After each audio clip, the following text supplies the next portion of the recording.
Chinese তাও আবার buffet, এই কথাটা মাথায় আসা মানেই পৌঁছে যাওয়া আমার খুব পছন্দের এক জায়গা। তবে আমি যাই এখানে এদের স্টার্টার খেতে, মেন কোর্সটা অতটাও আহামরি নয়, ডেজার্ট সেকশনটা ঠিকঠাক বলতে পারো। প্রথমেই চলে এলো চিকেন হাক্কা স্যুপ, যেটা বরাবরই খেতে খুব ভালো হয়। স্যুপ খেতে খেতে চলে এলো স্টার্টার, আর এইটার জন্যই তো এখানে আসা। মেনুতে ছিল পেপারি বারবিকিউ চিকেন উইংস, চিকেন সুইমাই আর ক্রিস্পি চিলি পোট্যাটো।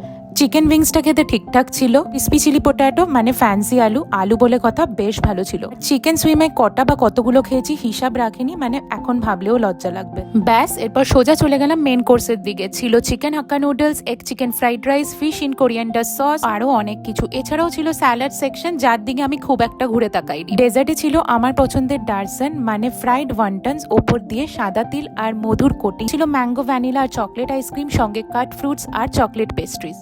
ব্যাস, খাওয়া দাওয়া শেষ, পেট আর মৌন খুশি। আজ তবে চলি, দেখা হচ্ছে কাল তোমাদের সাথে পরের ব্লগে। ভালো থেকো সবাই।